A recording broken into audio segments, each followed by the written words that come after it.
ಹಾಸ್ಯವನ್ನು ಒಂದಿಷ್ಟು ಆರೋಗ್ಯದ ಬಗ್ಗೆ ಒಂದು ಎರಡು ಮಾತುಗಳನ್ನು ಹೇಳ್ತೀನಿ ಅಷ್ಟೇ. ಯಾಕೆಂದ್ರೆ ಇವತ್ತು ಎಲ್ಲ ಗೊತ್ತಿದೆ, ಇವತ್ತು ವಿಚಾರಗಳನ್ನು ತಿಳ್ಕೋಬಹುದು ಅಥವಾ ಅಳವಡಿಸ್ಕೊಳ್ಳಿಕ್ಕೆ ಅವಕಾಶಗಳಿದೆ, ಏನೇನು ಬೇಕು ಬದಲಾವಣೆ ಮಾಡ್ಕೊಳ್ಳಿಕ್ಕೆ ಚಾನ್ಸ್ ಸಿಗುತ್ತೆ. ಆದರೆ ಆರೋಗ್ಯ ವಿಚಾರದಲ್ಲಿ ಹಂಗೆಲ್ಲ ಚಾನ್ಸ್ ಸಿಗೋದೇ ಇಲ್ಲ ಕಣ್ರಿ.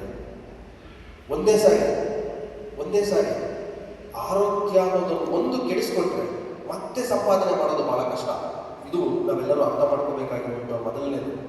ಯಾವುದೇ ಒಂದು ಮನೆ, ಆ ಮನೆಯಲ್ಲಿ ಇರುವಂಥದ್ದು ನೆಮ್ಮದಿಯಾಗಿರಬೇಕು ಅಂತಂದ್ರೆ, ಆ ಮನೆಯಲ್ಲಿ ಸಂತೋಷ ಕಾಣಬೇಕು ಅಂದರೆ ಆ ಮನೆ ಒಳಗೆ ಇರುವಂಥ ಜನರು ಆರೋಗ್ಯವಾಗಿದ್ದರೆ ಮಾತ್ರ ಮನೆ ನೆಮ್ಮದಿಯಾಗಿರುತ್ತೆ.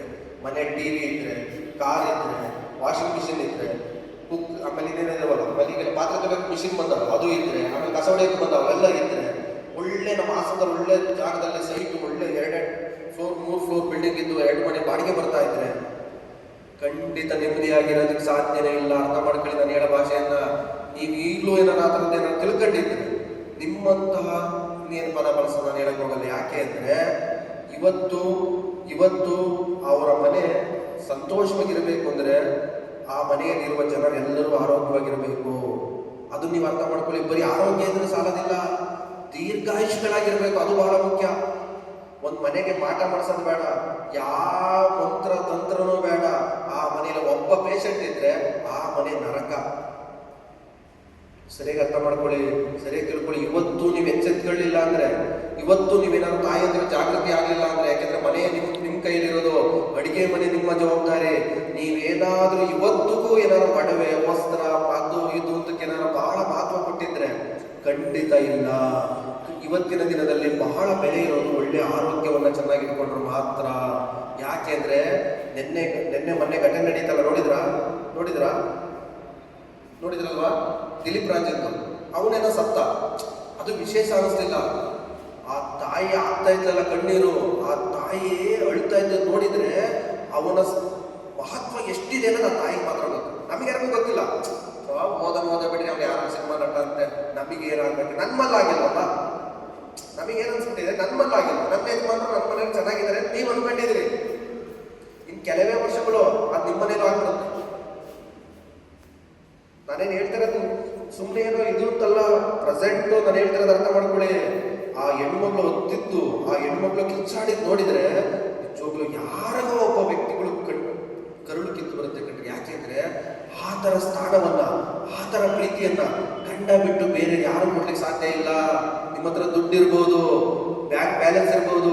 ಇವತ್ತು ಎಷ್ಟೋ ಜನ ಸರಿಯಾಗಿ ತಿಳ್ಕೊಳ್ಳಿ, ಇವತ್ತು ಎಷ್ಟೋ ಜನ ಆರೋಗ್ಯಕ್ಕಾಗಿ ತಮ್ಮ ಬ್ಯಾಲೆನ್ಸು, ಮನೆ, ಸೈಟು, ಒಡವೆ, ವಸ್ತ್ರ ಮಾರಿದವರು ಬಹಳ ಜನ ನಿಮ್ಮ ಹಾಸನದಲ್ಲೇ ತೋರಿಸ್ತೀನಿ. ನನ್ನ ಹತ್ರ ಬಂದಿರೋರಿದ್ದಾರೆ, ಸರ್ ಆರೋಗ್ಯಕ್ಕಾಗಿ ನನ್ನ ಮನೆಯನ್ನು ಮಾರಿದೆ, ನನ್ನ ಗಳಿಸಿದಂಥ ಎಲ್ಲ ಒಡವೆಯನ್ನು ಹಣ ಇಟ್ಟಿದ್ದೀನಿ, ನನ್ನ ಇವತ್ತು ಬರೀ ಕೈ ಸರ್. ಆರೋಗ್ಯವನ್ನು ಚೆನ್ನಾಗಿಟ್ಕೊಳ್ಳೋಕೆ ಇವತ್ತು ಬರೀ ಕೈ ಆಗಿದೆ. ಉಳ್ಕೊಂಡಿದ್ದಾರೆ ಪರವಾಗಿಲ್ಲ. ಕೆಲವು ಜನ ಉಳ್ಕೊಳ್ಳೋಕ್ಕೆ ಚಾನ್ಸ್ ಕೊಡ್ತಾ ಇರಲ್ಲ ದೇವರು. ಅದೇ ಹೇಳಿ ಈಗ ಈ ಘಟನೆಗಳಿಗೆ ಆಗ್ತಾ ಇದಾವಲ್ಲ, ಇವು ಚಾನ್ಸೇ ಕೊಡ್ತಾ ಇಲ್ಲ ದೇವರು. ಯಾಕೆಂದ್ರೆ ಇವನು ಬರೀ ಕನಕ ಕಾಮಿನಿ ಕಾಂಚನಕ್ಕಾಗಿ ಒಡೆದಾಡಿ ಕೆಟ್ಟಿದ್ದಿ ಲೋಕವೆಲ್ಲ, ಬರೀ ಇದಕ್ಕೋಸ್ಕರ ಹೊಡೆದಾಡ್ಕೊಂಡು ಜನ ಹೋಗ್ತಾ ಇದ್ದಾರೆ. ತಾಯಂದ್ರು ಟಿವಿ ಮುಂದೆ, ಅವ್ರಿಗೆ ಅದು ಬಿಸಿ, ಅದು ಟಿವಿ ಮುಂದೆ ಅವ್ರು ಬರುವಂಥ ಧಾರಾವಾಹಿಗಳ ಮುಂದೆ, ಇಲ್ಲ ಮೊಬೈಲಲ್ಲಿ, ಇಲ್ಲ ಫೇಸ್ಬುಕ್ಕಲ್ಲಿ, ಇಲ್ಲ ಇನ್ಸ್ಟಾಗ್ರಾಮ್ ಅಂತ ಅದರಲ್ಲಿ ಇದ್ರಲ್ಲೇ ಮುಳುಗಿದರೆ ತನ್ನ ಮನೆಯ ಜವಾಬ್ದಾರಿ, ನನ್ನ ಮಕ್ಕಳುಗಳ ಜವಾಬ್ದಾರಿ ಏನು, ನನ್ನ ಗಂಡನ ಜವಾಬ್ದಾರಿ ಏನು, ನಾನು ಹೆಂಗಿರ್ಬೇಕು, ನನ್ನ ಮನೆಯ ಆರೋಗ್ಯವನ್ನು ಕಾಪಾಡ್ಕೊಳ್ಳೋಕೆ ನಾನು ಏನು ಮಾಡಬೇಕು ಅಂತ ಯೋಚನೆ ಮಾಡ್ತಾ ಇಲ್ಲ. ಇದೇ ದೊಡ್ಡ ದುರಂತ ಆಗ್ತಾ ಇರೋದು ಇವತ್ತು.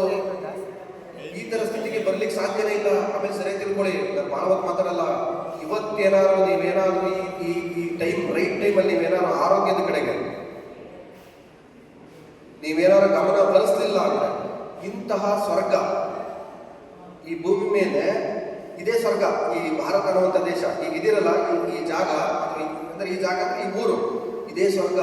ಈ ಸ್ವರ್ಗದಲ್ಲಿ ಏನಾದ್ರು ನೀವು 100 ವರ್ಷ ಬದುಕಲಿಲ್ಲ ಅಂತ ಅಂದ್ರೆ, ನೀವೇನಾದ್ರು ಕೈಯಾರೆ ಆರೋಗ್ಯವನ್ನು ಹಾಳು ಮಾಡಿಕೊಂಡು ಸತ್ರೆ, ಮುಂದಿನ ಜನ್ಮದಲ್ಲಿ ಮಕ್ಕಳನ್ನ ಈ ದೇಶ, ಈ ಭೂಮಿ ಮೇಲೆ ಈ ಜಾಗ ಕಳಿಸದೇ ಇಲ್ಲ ಅವನು ದೇವರು. ಯಾಕೆ ಅಂದ್ರೆ ಅವನಿಗೆ ಗೊತ್ತಿದೆ, ಸ್ವರ್ಗ ಅಂತ ಯಾವುದೋ ಪುಣ್ಯ ಮಾಡಿ ಕಳಿಸಿದ್ದೀನಿ ಇವನು ಏನಾದ್ರೂ ಸರಿಯಾಗಿ ಬಳಸ್ಕೊಳ್ಳಿಲ್ಲ ಅಂದ್ರೆ ಮುಂದಕ್ಕೆ ಇವನು ಇಲ್ಲಿ ಕಳಿಸಲ್ಲ. ಎಲ್ಲಿಗೆ ಇರಾಕು, ಸಿರಿಯಾ ಮತ್ತೆ ಯಾವ ದೇಶಗಳಿದಾವಲ್ಲ ಅಲ್ಲಿ ಏನು ಯಾವುದೇ ಹೆಣ್ಣು ಹೊರಗೆ ಬರಂಗಿಲ್ಲ, ಮುಖ ಕಾಣಂಗಿಲ್ಲ, ಸರಿಯಾದ ವ್ಯವಸ್ಥೆ ಇಲ್ಲ. ಅಂತಹ ಒಂದು ನರಕ ಸದೃಶವಾದ ಜಾಗ ಈ ಭೂಮಿ ಮೇಲಿದೆ. ಅಲ್ಲಿಗೆ ನೆಕ್ಸ್ಟ್ ಜನ್ಮ ಅಂತ ಕಳಿಸೋದು. ಆದರೆ ಸಿಕ್ಕಿರುವ ಈ ಅವಕಾಶವನ್ನು 100 ವರ್ಷಗಳ ಕಾಲ ಚೆನ್ನಾಗಿ ಬದುಕಲಿಕ್ಕೆ ಏನು ಮಾಡಬೇಕು, ಏನು ತಿನ್ನಬೇಕು, ಏನು ತಿನ್ನಬಾರದು ಅನ್ನೋ ಅರಿವನ್ನು ಇಟ್ಕೊಂಡು ತಾವು ದಯಮಾಡಿ ಮನೆಯಲ್ಲಿ ನಿಮ್ಮದೇ ಜವಾಬ್ದಾರಿ. ಯಾಕೆಂದ್ರೆ ನಮ್ಮ ತಾಯಂದ್ರೆ ಹೆಂಗ್ ಗೊತ್ತಾ, ಗಂಡ ಒಳ್ಳೆ ಆರೋಗ್ಯಕ್ಕೆ ಪೂರಕವಾದ ಆಹಾರವನ್ನು ಮನೆಗೆ ತಂದ್ರೆ ಅದ್ರದ್ದು ಏನಾದ್ರು ಒಂದು ವಸ್ತು ತಂದ್ರೆ, ಈಗ ನಮ್ಮ ಮಾತು ಕೇಳ್ಕೊಂಡು ಏನೋ ತಗೊಂಡು ಹೋದ ಅನ್ಕೊಳ್ಳಿ. ಈಗ ನಮ್ಮ ಹತ್ರ ತೆಂಗಿನೆಣ್ಣೆ ಇರುತ್ತೆ, ನಮಗೆ ತೆಂಗಿನೆಣ್ಣೆ ಉತ್ಪನ್ನಗಳು ಬೇರೆ ಬೇರೆ ಇದೆ. ತಗೊಂಡು ಹೋದ್ರೆ ಅದ್ರ ಬೆಲೆ ನೋಡಿದ್ರೆ ಯಾಕೆ ತಂದೆ ಮನೆಗೆ ಅಂತಾರೆ. ಇಷ್ಟೊಂದು ಬೆಲೆ ಕೊಟ್ಟು ತರೋ ಬದಲು ಅದ್ರ ಬದಲು ಅವ್ರಿಗೆ ಅಷ್ಟು ಖುಷಿ ಆಗಲ್ಲ. ಅದ್ರ ಬದಲು ಒಂದು ಸೀರೆ ತಗೊಂಡು ಹೋದ್ರೆ, ಒಂದು ಒಡವೆ ತಗೊಂಡು ಹೋದ್ರೆ, ಒಬ್ಬ ನಮ್ಮ ಯಜಮಾನ್ರಂತ ಯಜಮಾನ್ರಿಲ್ಲ ಅಂತಾರೆ. ಅದು ನಮ್ಮಲ್ಲಿ ಹಳ್ಳಿ ಒಂದು ಗಾದೆ ಮಾತಿದೆ. ಏನಂತ ಹೇಳಿ, ಹೊಟ್ಟೆಗಿಟ್ಟಿಲ್ಲ ಅನ್ನೋ ಇವತ್ತು ಆರೋಗ್ಯ ಇಲ್ಲ ಅಂದ್ರೆ, ಇವತ್ತು ಆರೋಗ್ಯ ಇಲ್ಲ ಅಂದ್ರೆ ಯಾರಿಗೂ ಏನಿರಲ್ಲ,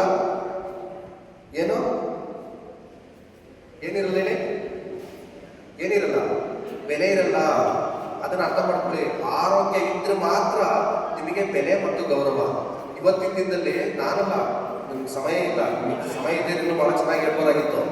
ನಾನು ಹೇಳೋದಲ್ಲ, ಇನ್ನೊಂದು 2 ನಿಮಿಷದಲ್ಲಿ ಮಾತು ಮುಗಿಸಿ ಕೊನೆಗೆ ಒಂದು ಹಾಸ್ಯವನ್ನು ಹೇಳಿ, ನಾನಲ್ಲ, ನಿಮ್ಮ ಮನೆಯಲ್ಲೇ ನಿಮ್ಮ ಮಕ್ಕಳೇ ಅಥವಾ ನಿಮ್ಮ ಮನೆಯವರು ಅಥವಾ ಇತರೆ ನಿಮ್ಮ ಗಂಡ ಹೆಂಡತಿ ಅಂತ ಅಂತಿರಲ್ಲ, ಯಾರು ಆರೋಗ್ಯ ಕೆಟ್ಟರೆ ಅವರೇ ನಿಮಗೆ ಬೆಲೆ ಕೊಡಲ್ಲ, ಅವರೇ ನಿಮಗೆ ಗೌರವ ಕೊಡಲ್ಲ, ಅವರೇ ನಿಮಗೆ ತಿರಸ್ಕಾರ ಮಾಡ್ತಾರೆ. ಇನ್ನೂ ತಿಳ್ಕೊಳ್ಳಿ. ಕೊನೆಗೆ ಒಂದು ಮಾತು ಹೇಳ್ತೀನಿ, ನಿಮ್ಗೆ ನೆನಪಲ್ಲಿ ಉಳಿಬೇಕು, ಯಾವತ್ತೂ ನೆನ್ಪಿಟ್ಕೊಳ್ಳಿ. ನೀವು ಕೋಟಿ ಬೆಲೆ ಅಂದ್ರೆ ಹಣ ಖರ್ಚು ಮಾಡಿ ನೀವು ಮನೆ ಕಟ್ಟಿದ್ರೆ, ಅಕಸ್ಮಾತ್ ನೀವೇನಾದ್ರು ಸತ್ತರೆ ನಿಮ್ಮ ಹೆಣವನ್ನ ಮನೆ ಒಳಗೆ ತಗೊಂಡು ಹೋಗೋದೇ ಇಲ್ಲ. ಏನಂತಾರೆ ಗೊತ್ತಾ, ಅದನ್ನ ಹೆಣ ಅಂತಾರೆ. ಯಾರು? ನಾವೆಲ್ಲ ಹೇಳೋದು, ನಿಮ್ಮ ಮನೆಯವರೇ, ನಿಮ್ಮ ಮನೆ ಹೆಂಡತಿ ಅಥವಾ ಗಂಡ ಯಾರ ಇದ್ರು ಮಕ್ಕಳಿದ್ರು ಹೊರಗೆ ಮಲಗಿಸುವಂತಾರೆ. 2ನೇ ದಿನ ಅಂತಾರೆ ಗೊತ್ತಾ, ಮಲಗ್ಸಕ್ಕೆ ಏನಾದ್ರು ಜಾಗ ಏನಾದ್ರು ಒಂದು ದಿವಾನ್ ಕೊಡ್ರಿದ್ರೆ ಎಲ್ಲೋ ಮೂಲೆಯಲ್ಲಿ ದಿವಾನ್ ತಂದು ಹಿಡಿತಾರೆ. ಇನ್ನು ಮಲಗ್ಸಕ್ಕೆ ಒಂದು ಹಾಸಿಗೆ ಕೊಡಿ ಅಂದ್ರೆ ಎಲ್ಲೋ ಕಟ್ಟಿಟ್ಟು ಹಾಸಿಗೆ ಕೊಡ್ತಾರೆ. ಒದಿಸಕ್ಕೆ ಏನಾದ್ರು ಕೊಡ್ರಿ ಪಾಪ ಹೆಣ ಅದು ಒದಿಸೋಣ ಅಂತಂದ್ರೆ ಎಲ್ಲೋ ಮೂಲೆ ಇಟ್ಟಿರುವ ತೆಗೆದು ತೊಳೆದಿರುತ್ತರೋ ಧೂಳು ಕೊಡಿಕೆ ಕೊಡ್ತಾರೆ. ಅಂದ್ರೆ ಮನೆಗಿಂತಲೂ ಬೆಲೆ ಇಡೋದು ಯಾವುದೇ ಈ ಶರೀರ. ಅದನ್ನೇ ಬಸವಣ್ಣನವರು ಹೇಳಿದ್ದು, ದೇಹವೇ ದೇಗುಲ ಅಂತ. 100 ವರ್ಷ ಬೆಲೆ ಬಾಳುತ್ತೆ. ಯಾವುದು? ಈ ಶರೀರಕ್ಕೆ ಎಷ್ಟು ಕೋಟಿ ಬೆಲೆ ಇದೆ ಗೊತ್ತಾ? ನಿಮಗೆ ಗೊತ್ತಿಲ್ಲ.